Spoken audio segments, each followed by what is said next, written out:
எப்பொழுதுமே நம்முடைய தவறுகளினால தான் நம்முடைய வாழ்க்கையில் வருகிற எல்லா போராட்டங்களுக்கும் காரணம். ஹalleluya. ஆண்டவர் எப்பொழுதுமே தவறு செய்கிற தேவன் அல்ல. ஹalleluya. God never makes mistakes. சமீபத்தில் ஒரு காரியம் நிகழ்ந்தது. நானும் என்னுடைய கணவரும் நாங்கள் வெளியில் போயிட்டு திரும்ப வீட்டுக்கு போய் கொண்டு இருந்தோம். அப்போது வீட்டுக்கு போகிறதுக்கு 2 வழி இருக்குது. ஒரு வழியாக அப்படி போகலாம், ஆனால் அவங்க லெஃப்ட் எடுத்தாங்க. நான் மனசில் யோசித்தேன், ஏன் இப்படி போகிறாங்க அப்படின்னு யோசித்தேன். அப்போது நாங்கள் அந்த பிரிட்ஜில் ஏறி பாதி தூரம் கூட போகல, அந்த ஃப்ளைஓவர் ஃபுல்லாக டிராஃபிக்கில் மாட்டிக்கொண்டு நிற்கிறோம். வெரி லேட் நைட் 11 o'clock மேலே.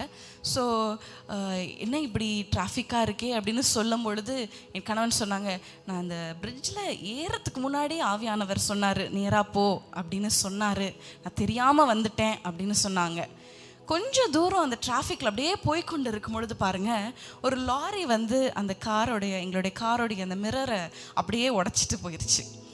அப்போ தான் யோசித்தோம், ஒரு செகண்டு ஆவியானவர் என்ன சின்ன காரியம்தான் இப்படி போ அப்படின்னு சொல்லும் பொழுது நம்ம கேட்காம இப்படி போனதுனால பாருங்கள், பண செலவு, டைம் வேஸ்ட்டு எல்லாவற்றையும் நாங்கள் ஃபேஸ் பண்ண நேர்ந்தது.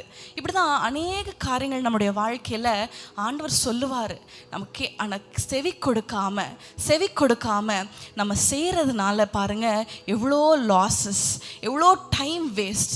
எத்தனை பேர் சொல்லுவீங்க, நான் என்னுடைய டைமெல்லாம் இதில் வேஸ்ட் பண்ணிட்டேன், என்னுடைய வாழ்நாளில் பாதி நாள் இதில் வேஸ்ட் பண்ணிட்டேன். நீங்கள் ஒரு வேளை சொல்கிறீங்களா? இன்றைக்கும் இட்ஸ் நெவர் டூ லேட். ஹalleluya. ஆண்டவர் பாதத்தில் அமர்ந்து, ஆண்டவரே நீங்கள் என்னை நடத்துங்க, ஆண்டவரே என்னை நடத்துங்கன்னு சொல்லும் பொழுது உங்கள் கசப்பான வாழ்க்கையை அவர் மதுரமாய் மாற்றுவார். ஹalleluya.